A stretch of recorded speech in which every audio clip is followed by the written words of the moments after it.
अस्सलाम वालेकुम। तो आज हम बात करेंगे ड्रामा आपकी इज़्ज़त के बारे में और इसका छोटा-सा एक जायज़ा लेंगे।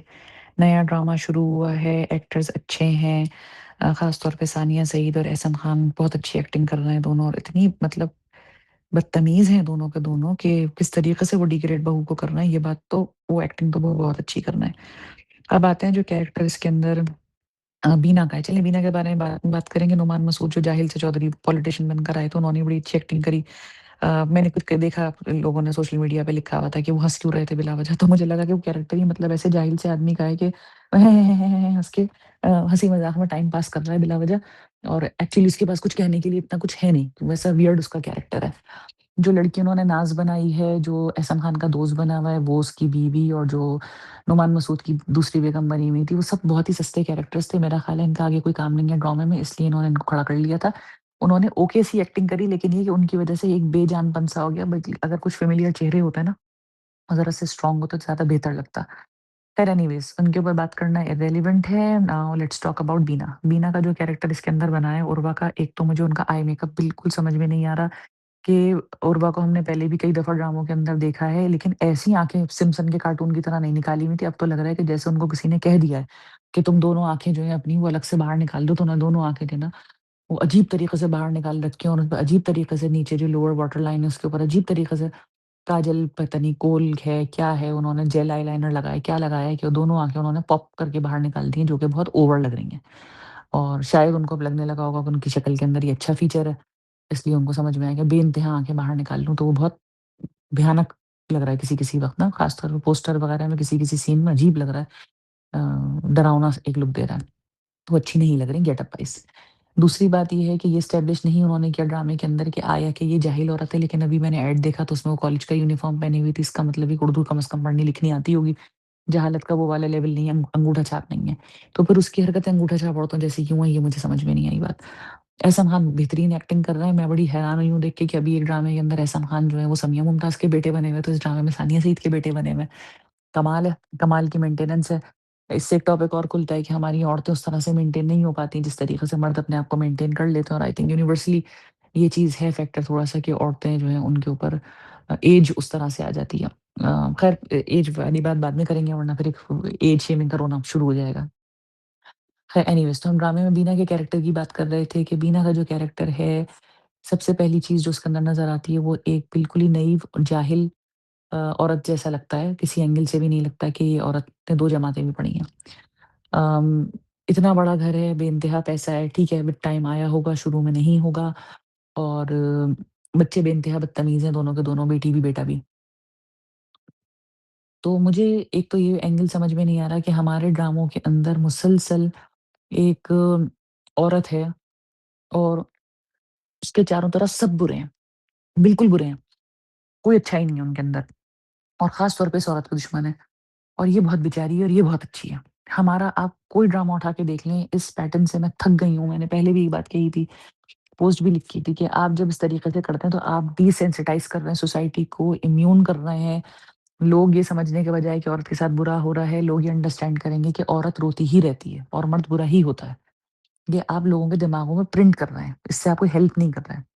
इम्यूनिटी पैदा कर रहे हैं बैड बिहेवियर्स के लिए। खैर एनीवेज़ बैक टू बीनाज़ कैरेक्टर के बीना का जो कैरेक्टर उन्होंने दिखाया है, तो एक तो उसमें मुसलसल रोता हुआ म्यूज़िक पीछे हू, हा, हूहा, जो भी किस्म का म्यूज़िक उसमें बज रहा है कि आप इस पे तरस खाएँ, लेकिन उस पे तरस नहीं आ रहा बल्कि गुस्सा आ रहा है। उसकी वजह ये है कि देखिए 14 साल शादी के गुज़र गए, मैं नहीं कहती कि 14 साल शादी के गुज़रना कोई ऐसी बात है, बहुत सारे लोगों का मैंने देखा कि उसी उसकी अनरियलिस्टिक एक्सपेक्टेशंस है, मैं नहीं कहती। मियाँ-बीवी की मोहब्बत ऐसी होती है कि वो 14 साल क्या 100 साल भी गुज़र जाएँ तो मियाँ-बीवी वैसे ही रहते हैं जैसे उनकी शुरू में मोहब्बत एस्टेब्लिश अगर मोहब्बत थी तो। यहाँ तो खैर मोहब्बत की शादी दिखाई है। अगर मोहब्बत थी तो शुरू में तो उसकी एक्सपेक्टेशन गलत नहीं है। वो अभी भी अपने शौहर से अगर किसी किस्म का एक्सप्रेशन एक्सपेक्ट कर रही है तो वो गलत नहीं है। मैं मोहब्बत में एक्सप्रेशन को बहुत अहम समझती हूँ, एक्सप्रेशन होना चाहिए। किस फ़ॉर्म में होना चाहिए ये सेपरेट बात है, लेकिन मियाँ को भी कोई ऐसी वो नहीं है कि क़बाहत कि अगर वो ये एक दफ़ा कह दे कि हाँ, भई आई लव यू तो उसमें क्या ऐसी चीज़ हो जाएगी? कह दे कि हाँ, भई हमारी शादी हुई थी, अच्छा लग रहा है। लेकिन बीना के कैरेक्टर मुझे इसलिए ऑकवर्ड लगा कि आपको पता है कि अगर आपका शौहर मैं भी एक औरत हूँ, मुझे भी पता है कि मेरा शौहर सुबह उठ के घर से बाहर निकलता है, तो मैं बेवकूफ़ों की तरह अपना नाम नहीं उसकी हथेली पे लिख दूँगी। ये एक्सपेक्टेशन बहुत बचकाना है। ये यंग एज के अंदर फिर भी चल जाती है, बड़ी उम्र में ये बातें अच्छी नहीं लगती। देखिए, हमारा कल्चर और सोसाइटी ऐसा है कि हमारे यहाँ लोग अपनी बीवियों के बारे में बात नहीं करते बाहर निकल के दोस्तों में, मर्दों में बैठ के। तो ये एक ऑकवर्ड सिचुएशन है। जैसे कि वॉलेट में तस्वीर रखने का एक वो था ज़माने में बात है, या मोबाइल की स्क्रीन पे बीवी की तस्वीर लगा लेना, अजीब-सी बात है। ये मैं इसलिए अब समझती हूँ इस बात को कि जब आप फ़ेसबुक प्रोफ़ाइल बनाते हैं, तो मैंने देखा कि बहुत सारी साथ काम करने वाली लड़कियों ने ऐसा किया कि जब उनकी शादी हुई यंग एज में, तो उन्होंने दुल्हन बनी हुई तस्वीर अपनी जो है वो फ़ेसबुक की प्रोफ़ाइल पिक्चर बना दी विदाउट थिंकिंग के फ़ेसबुक की प्रोफ़ाइल के अंदर कल को आप कहीं नौकरी करने के लिए जा रहे हैं, कहीं पढ़ने के लिए जा रहे हैं। अब आपकी फ़ेसबुक की प्रोफ़ाइल में आपके टीचर, प्रोफ़ेसर भी शामिल हैं, उसके अंदर आपके साथ काम करने वाले डिफरेंट मर्द भी शामिल हैं, औरतें भी शामिल हैं। जिनसे आप इतने क्लोज़ नहीं हैं। और बहुत सारे लोगों ने तो ये किया कि काम करने वाले जो होते हैं, जो आपसे बहुत छोटे लेवल के ऊपर काम करने वाले होते हैं, उनको भी रखा हुआ होता है प्रोफ़ाइलों में। यानी एक सीनियॉरिटी है, जूनियर लोग हैं, आप अपनी पर्सनल लाइफ़ उनको क्यों दिखा रहे हैं? क्या दुल्हन बन के कहाँ लग रही थी, कैसी लग रही थी? एक खातून तो मेरी जानने वाली थीं और ख़ासी पढ़ी-लिखी, और उन्होंने अपनी दुल्हन बनकर बेड पे बैठी हुई तस्वीर ऐसे खिंचवाई थी, पाँव से लेके सर तक पूरी वो थी, और वो प्रोफ़ाइल पिक्चर उनकी बनी हुई थी। तो मुझे समझ में नहीं आया कि इसमें आपसे बहुत सीनियर लेवल के लोग भी मौजूद हैं, आपसे बहुत जूनियर लेवल के लोग भी मौजूद हैं। और एक खातून में तो मुझे इसलिए हैरत हुई कि जो ऑफ़िस बॉय था, वो उन्होंने किसी कम्युनिकेशन की वज़ह से प्रोफ़ाइल के अंदर डाला हुआ था, और वो भी मतलब उसके अंदर शामिल है। या हर आदमी आपकी जैसे अब लोग प्राइवेसी रखते हैं, तस्वीरें नहीं खोलना चाहते, तो ये वो वाली बात है कि हर जगह के ऊपर, हर माहौल में, ख़ास तौर पे मर्दों के अंदर ये एक चीज़ होती है कि आप हर क्राउड के अंदर बैठ के अपनी बीवी की अच्छाई या बुराई या बीवी का तज़किरा नहीं करते। मैं पर्सनली इस बात को अच्छा नहीं समझती कि आप हर गैदरिंग में बैठ के बस अपनी बीवी का किस्सा सुनाना शुरू करें। ये एक बेवकूफ़ी की बात है, जहाँ जिस चीज़ की ज़रूरत होती है, वहाँ आप वो बात करते हैं। बिल्कुल जानने वाले ऐसे लोग हैं जो आपको जानते हैं, वो पूछ लें, "जी, भाभी कैसी हैं?" तो आप कुछ बता दें, लेकिन मैं क्यों? अगर मैं एक मर्द होती तो मैं क्यों बाहर जाके हर किस्म के मर्दों के अंदर अपनी बीवी का किस्सा लेके बैठ जाती। ये एक शर्म-ओ-हया, पर्दा, गैरत, जो भी आप इसको कह लें, कल्चरल इन्फ्लुएंस कह लें, आप मुझे मुझे बैकवर्ड कह लें, लेकिन मुझे ये पर्सनली ये बात नहीं अच्छी लगती। तो बेवकूफ़ों की तरह उठा के मियाँ के हाथ के ऊपर आपने बे-औरतें लिख दिया, और अब आप खुश हो रही हैं कि जी हम पहले भी लिखते थे। भई लिखते थे पहले, लेकिन वक़्त के साथ-साथ प्रायोरिटीज़ बदल जाती हैं, और ये इंसान को समझना चाहिए। एक मैच्योरिटी अच्छी लगती है। आप अपने कमरे में कुछ करना चाह रही हैं, करें। अब वो कमरे में नहीं करने दे रहा, वहाँ पर वो अगर ऐतराज़ कर रहा है, तो वो ये शौहर की गलत बात है, ये मैं मानती हूँ। लेकिन ये कि इम्मैच्योर हरकतें करना, मुसलसल ये चाहना, अब जैसे एक बेवकूफ़ी की बात, मैं कैसी लग रही हूँ? भई कितनी दफ़ा पूछोगी? एक ड्रामे में देखने वाले जो हैं वो घबरा गए देख के, तो तुम्हें जो इसमें मैं चीज़ आइडेंटिफ़ाई करना चाह रही हूँ ना, पिन पॉइंट, वो ये कि 14 साल गुज़र गए हैं। 14 साल में शुरू में वो आदमी एक्सप्रेसिव होगा, शुरू में वो आदमी तारीफ़ करता होगा, शुरू में वो कहता होगा मुझे पहन के दिखाओ, ये पहनो, ये करो, वो करो, सारी बातें करता होगा। लेकिन एक दिन ऐसा होगा जिस दिन आपने उसको कपड़े अपने से लगा के दिखाएँगे, मैं कैसी लग रही हूँ, और एक फाइन डे उसने कहा होगा कि उसने नहीं देखा होगा, उसने रिस्पॉन्स नहीं किया होगा। उस दिन के बाद आपने एक दफ़ा आप में झिझक पैदा हुई है कि जब कोई एकदम से शट अप कर देता है ना, इंसान में झिझक आ जाती है, शर्मिंदा हो जाता है। इनमें शर्मिंदा होने का उनसर ही नहीं है। जब उस एक दिन उस आदमी ने तुम्हारी तरफ तवज्जो नहीं दी होगी ना, आइंदा तुम्हें ये चीज़ दिखाते हुए थोड़ी-सी शर्म आई होगी कि यार मैं अब इसको फिर दिखाऊँगी तो ये तो पता नहीं क्या जवाब देगा या नहीं देखेगा। तो आपकी वो फ्रीक्वेंसी पूछने की जो है वो कम हो गई होगी। अब आप सिर्फ़ उस वक़्त पूछेंगी जब आप किसी बहुत ही ख़ास दावत में जा रही होंगी, तो आप पूछ लेंगी, सुने मैं ठीक लग रही हूँ। इससे ज़्यादा आप नहीं पूछेंगी कि जी मैं कैसी लग रही हूँ। इनका कैसी लग रही हूँ का तमाशा ही ख़त्म नहीं हो रहा। हर कपड़ा उठा के जो अम्मा ने दिया वो सूट लगा के पूछ रही हैं कैसी लग रही हूँ, दावत के लिए तैयार हुई कैसी लग रही हूँ, हार दिलवा के। जब खरीदने जा रही हैं वहाँ हार लगा-लगा के पूछ रही हैं कैसी लग रही हूँ, हार पहन के पूछ रही हैं कैसी लग रही हूँ। मतलब यार बस कर दो, इतनी भी क्या इमोशनल इमैच्योरिटी है, इतनी क्या तुम्हें नीड है वैलिडिटी की कि कोई दूसरा आदमी वैलिडेशन की कि कोई आदमी जो है वो तुम्हें तुम्हारी तौसीक़ करे, खुदा के लिए मुझे बता दो कि मैं कैसी लग रही हूँ। मुसलसल ये रोते रहना कि जी मैं कैसी लग रही हूँ, मैं कैसी लग रही हूँ, एक्सटर्नल वैलिडेशन की जो ज़रूरत है, तो ये कमी इस लड़की की ज़ात में है, ये मर्द में नहीं है कमी। वो तो जैसा है इमोशनली इनसेंसिटिव है, ये वो है। बात हम इस लड़की की कर रहे हैं क्योंकि हम तो औरतें हैं ना, हम तो औरत के जज़्बात, औरत की वो, औरत की उस पे रोना-रोना, तो हम इसलिए औरत की बात कर, तो मर्द की तो अभी अभी हम बात ही नहीं कर रहे हैं, हम तो औरत की बात कर रहे हैं। तो औरत का जो ये प्रॉब्लम है ना, तो ये आपके अपनी ज़ात की कमी है। आपकी अपनी अंडरस्टैंडिंग की, इमोशनल जो कहते हैं इंटेलिजेंस की, कॉग्निटिव फ्लेक्सिबिलिटी आप इसको कह लें, ये उस चीज़ की कमी है कि आप समझ ही नहीं पा रहे। सामने वाले ने आपको एक लफ्ज़ कह दिया, बस अब आप 2 आँसू लेके बैठ गई हैं, अब आप रोई चली जा रही हैं। मर्द का एक प्रॉब्लम ये भी होता है, इस किस्म के मर्दों का ख़ास तौर पे कि उसको रोती-बसूड़ती औरतें बुरी लगती हैं। उसको अच्छी लगती है लाइवली औरतें। फिर देखें एक ट्रॉमा जो है ना, वो इस मर्द की ज़िंदगी का भी है, जो उन्होंने पहले दिखाया। एक वक़्त था वो इस लड़की के लिए सब कुछ खरीदना चाहता था लेकिन उसकी जेब में पैसे नहीं थे। आज उसकी जेब में पैसे हैं, तो वो अपनी वो चीज़ जी रहा है। वो कह रहा है कि जब मैं सब कुछ दिला दूँगा अपनी बीवी को। बीवी तो अभी भी तुम ही हो ना, दिला तो वो तो अभी भी तुम्हें रहा है, लेकिन तुम्हें उसकी जो ये चीज़ें हैं ना, ये नहीं चाहिए। तुम 1.5 करोड़ का हार लेके भी सड़ी हुई शक्ल बनाकर उस गाड़ी में फेंक कर और सड़ी हुई मुँह बना के आँखों में 2 आँसू रख के चली आ रही हो, तो तुम भी तो उस मर्द को समझो ना, वो तुम्हारे जज़्बात नहीं समझ रहा तो तुम भी उसके जज़्बात नहीं समझ रही। तुम भी मुर्गी की एक टाँग हो, तुम्हें भी वही चाहिए कि वो बच्चों की तरह तुम जाके इतनी बड़ी उम्र में सोच एक एक सिनेरियो आप देखें कि ओ डिफरेंट ओपिनियन क्या होता है कि तुम ज्वेलर के यहाँ जाके और टीनेजर्स की तरह से हार लगा-लगा देखिए मैं कैसी लग रही हूँ? मैं कहा ताबिश में कैसी लग रही हूँ? और वो ज्वेलर के सामने वो कहता है, "हाँ, तुम बहुत अच्छी लग रही है, ये लगा।" तो आप सोचें कि क्या क्या बनता? सीन क्या बनता? ऐसे लोग मशहूर हो जाते हैं अपने सारे सर्कल के अंदर कि वो इमेच्योर हरकतें करते हैं, छोटे बच्चों की तरह से एक्ट करने की कोशिश करते हैं, नज़र भी लगती है और इससे कुछ फ़ायदा नहीं होता। तो आपको क्या चाहिए? आपको चाहिए सारे लोगों के सामने बस वो कहता रहेगा जी मेरी बीना, ताबिश की बीना। तो क्या एक बचकानी-सी मतलब वो लग रही है बात। मोहब्बत चाहना, एक्सप्रेशन ऑफ लव चाहना कोई गलत बात नहीं होती, लेकिन उसका एक तरीका भी होता है। हर आदमी की एक लव लैंग्वेज होती है। इस मर्द की लव लैंग्वेज बदल रही है वक़्त के साथ-साथ। फिर 14 साल आपने गुज़रते हुए दिखाए हैं। ऐसा तो नहीं हुआ कि एक दिन सुबह वो सोकर उठा आदमी और वो बदल गया ओवरनाइट, ऐसा नहीं हुआ। उस वो बदला होगा आहिस्ता-आहिस्ता। तो ये उस वक़्त कहाँ सो रही थी? इन्होंने क्यों नहीं मियाँ की जो ज़ात में चेंजेज़ आ रहे थे, उसके तौर-तरीकों में जो चेंजेज़ आ रहे थे, वो वक़्त के साथ-साथ अमीर हुआ होगा, उसके साथ उठने-बैठने वाले बदले होंगे। इन्होंने अपने पहनने में, ओढ़ने में, पकाने-लगाने में, घर की डेकोरेशन में कुछ चेंजेज़ लाई होंगी। अब घर में ज़्यादा लाई हैं, ये मुझे लग रहा है घर तो उनका बहुत वेल डेकोरेटेड है, वही पामाल ड्रामे वाला घर है।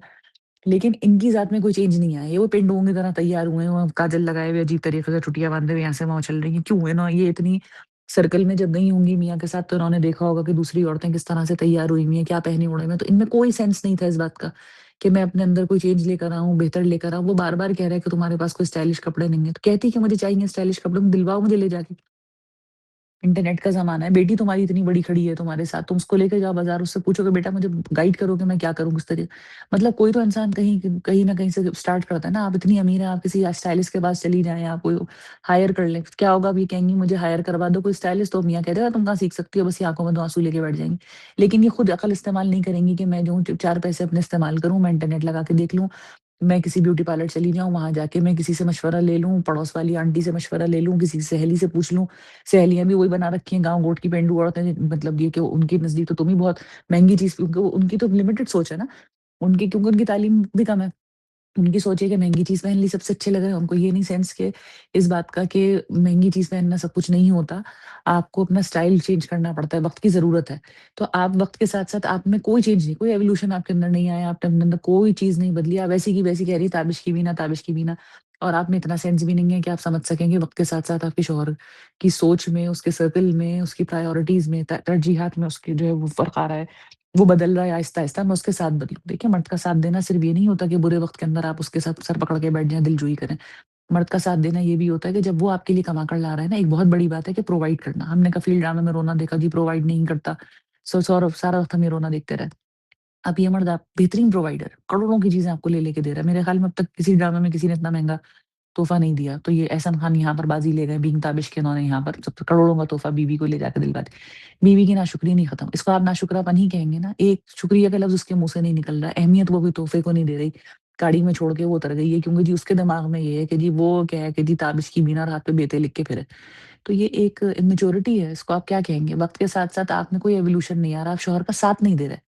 कल तक वो एक मामूली नौकरी कर रहा था, फिर वो उसने शायद रियल एस्टेट का बिज़नेस किया, अब वो पॉलिटिशियन बन गया है, तो तुम उसके साथ-साथ चेंज हो। क्योंकि तुम एक घर बैठी हो रहा हो, तो तुम्हारा अपना कोई सेपरेट वो तो नहीं है ना कि तुम ये कहोगे जी मेरा अपना ये करियर है, जैसे हम उसमें देख रहे हैं, डॉक्टर बहू के अंदर देख रहे हैं कि भई वो लड़की की सेपरेट आइडेंटिटी है, यहाँ तुम्हारी कोई आइडेंटिटी नहीं है, तुम तो खुश हो ताबिश की बिना बने रहने में। तो अब ताबिश की बिना जब तुम हो ना, तो फिर ताबिश की बिना बने रहो। अब जब वो जैसे तुम्हें चाह रहा है कि अब तुम थोड़ी-सी स्टाइलिश हो, थोड़ी-सी एजुकेटेड लगो, तो तुम कोई ऑनलाइन क्लासेस ले लो किसी चीज़ की, 2 लफ्ज़ इंग्लिश के सीख लो। बालों का स्टाइल चेंज कर लो। कपड़े पहनने का अंदाज़ थोड़ा-सा मॉडेस्ट रहो। मैं ये नहीं कह रही कि आप नंगी-पुंगी होके आ जाएँ, ये नहीं मैं कह रही। लेकिन थोड़ी-सी अपना स्टाइल में वक़्त के साथ-साथ कोई चेंज लेकर आओ। शौहर की पोज़ीशन के हिसाब से तुम नज़र आओ कि तुम्हारा मियाँ करोड़ों की चीज़ खरीद रहा है, तुम करोड़ों की चीज़ पहनी हुई दिखाई तो दो। तुम पेंडुओं की तरह वही आ रही हो टेढ़ा हार पहन के अजीब तरीके से। तो ये जो कैरेक्टर पे इन्होंने कोशिश करी है कि लोगों को बहुत ज़्यादा तरस आए और वो बेचारी लगे, वो जो कॉन्सेप्ट होता है ना, प्रॉब्लम क्या है कि हमारे यहाँ कॉन्सेप्ट बड़ा खूबसूरत होता है। ये कॉन्सेप्ट है कि वक़्त के साथ-साथ एक औरत इनविजिबल हो जाती है। दूसरों को बड़ा बच्चों को औलाद को पालने के चक्कर में, शौहर का साथ देने के चक्कर में, ससुराल वालों की देखभाल में, घर की टेक केयर करने में उस औरत की अपनी ज़ात, उसकी शनाख्त मिट जाती है। कॉन्सेप्ट बहुत अच्छा है, लेकिन जिस तरीके से ये उसको स्क्रीन पे दिखाते हैं ना, वो चीज़ इसको ख़राब कर देती है। अब कोई भी औरत ज़ी-होश मैं पर्सनली बहुत इस चीज़ को एडमायर करती हूँ और मुझे लगता है कि इसकी बड़ी इम्पोर्टेंस है कि एक शौहर को मोहब्बत ज़रूर एक्सप्रेस करनी चाहिए, कहना चाहिए मुँह से, भई क्यों नहीं कहेगा? उसको कहना चाहिए। लेकिन इन्होंने ड्रामे में जो उसका एक्सप्रेशन दिखा दिया कि हाथ पे बेटे लिख लें और दिल बना लें, ये कौन करता है? यानी ये तो चीपनेस लग रही है बिल्कुल, ये गाँव-गोठों वाली चीज़ लग रही है कि जो लेकिन अब कोई इस तरीके से नहीं करता। फिर आप अपनी मियाँ शौहर की पोज़ीशन देखें, वो पॉलिटिक्स में खड़ा होने वाला है, आप चाह रही हो टीनेजरों की तरह आपके पीछे-पीछे भागे, तो ये चीज़ सही नहीं है। दूसरी बात ये कि रोना घर के काम का और देखभाल का तो इतने करोड़ नौकर के साथ तो मैं समझती हूँ कि पुअर मैनेजमेंट है और कुछ भी नहीं है। अगर आप क्योंकि सास तो आपकी बिस्तर से लगी हुई हैं। और हाँ, हाँ कर दें उनसे, जो जी चाह रहा है बाहर करती रहें, उनको थपकी दे दें, हाँ, हाँ कर लूँगी। कहती रहें वो जो उनको कहना है। शौहर भी आपका सारा दिन घर पे नहीं है, रोना ही है कि वो टाइम नहीं दे रहा, तवज्जो नहीं दे रहा। तो आप मालकिन हैं घर की, जो आपका जी चाह रहा है करें। अब ये तो आपकी समझदारी है कि आप उसको कैसे हैंडल करती हैं। अब आप बेवकूफ़ बन जाएँ तो आपकी बेवकूफ़ी है। वो तो समझ रहा है कि जी पैसे की सारी अहमियत है। आप भी हफ्ते में 2 दिन फ़ारिग ले लें, बाहर से खाना मँगा कर रख दें और इत्मीनान से खाने दें, वो तो तवज्जो ही नहीं दे, उसको फ़र्क ही नहीं पड़ता आपके यहाँ मैंने पकाया, आपके यहाँ बाहर से मँगवाया, उसके फरिश्तों को भी नहीं पता। आप बाहर से खाना मँगा के रखें और 2 दिन इत्मीनान से हफ्ते में छुट्टी करें, खाना पकाने की, क्यों वो मुसीबत पेल रही हैं? सास अव्वल तो परहेज़ी खाती नहीं, वो तो बैठी बहुत कबाब बिरयानी लेके बैठी हुई थी। अगर वो परहेज़ी खाती हैं तो बनवाएँ नौकर से किस्सा खत्म करें, आप क्यों मुसीबत पीट रही हैं बैठ के? तो ये तो हैंडलिंग आपके ऊपर डिपेंड करती है कि आप किस तरीके से हैंडल कर रहे हैं। देखिए, बार-बार ड्रामों में मैं कहूँगी चाहे वो डॉक्टर बहू हो, चाहे ये वाला ड्रामा हो, पैसा एक बहुत बड़ा फैक्टर होता है। आप पैसे को ओमिट नहीं कर सकते। जब आपको ये पैसे का रोना नहीं है ना ज़िंदगी के अंदर, तो बहुत सारी चीज़ें जो औरतें खुद से मैनेज कर सकती हैं। लेकिन ये पुअर मैनेजर्स हैं और कुछ भी नहीं है। मैं इनको सिर्फ़ पुअर मैनेजर समझती हूँ। और डॉक्टर बहू तो पढ़ी-लिखी हुई भी है, इसलिए तो उसको मैं 1 नंबर भी देने को तैयार नहीं। ये तो बेचारी कुछ थोड़ा-सा जाहिल मुझे लग रही है। तो ठीक है, इसकी ये कुछ अंडरस्टैंड नहीं कर पा रही। लेकिन इसकी ज़हनी नशो-नुमा जो है ना, वो नहीं हुई, ये पीछे रह गई है, दिमागी तौर पे। ग्रो नहीं हो पाई है। दूसरी बात ये है कि सारा वक़्त तुम मसरूफ़ रही, तुम्हारे मियाँ ने तुम्हें टाइम नहीं दिया, तुम बहुत बड़ी बेचारी हो, बच्चों की क्या तुमने तरबियत करी? बाप ने तो उसका तो इंटरेक्शन औलाद से नाश्ते के ऊपर हो रहा है या शायद रात के खाने के ऊपर होता होगा। उसके अलावा बाप को तो औलाद के साथ दिखाया ही नहीं किसी वक़्त भी। सारी तरबियत टोटल इस औरत ने करी। क्या तरबियत तरबियत की इसने? तो बच्चों को कोई अच्छी चीज़ नहीं सिखा सकी। बाप तो था ही नहीं पिक्चर के अंदर। वो तो दूसरी औरतों से उसको फ़ुर्सत नहीं है, वो तो है ही नहीं घर के ऊपर। इसने बच्चों की क्या तरबियत करी? इसने बच्चों की कोई तरबियत नहीं करी। अब इसका इल्ज़ाम आप सास पे लगाएँ, ससुर पे उस पे ससुर तो ख़ैर है नहीं, शौहर पे लगाएँ, जिस पे भी लगाएँ, लेकिन कमी इस औरत की ही है, क्योंकि बच्चों की देखभाल प्राइमरी रिस्पॉन्सिबिलिटी माँ की है। इतने नौकरों के साथ आप कह रहे हैं कि जी मुझे टाइम नहीं मिल रहा, आपकी नालायकी है। मैं इस औरत को बेचारी मानने के लिए तैयार नहीं हूँ।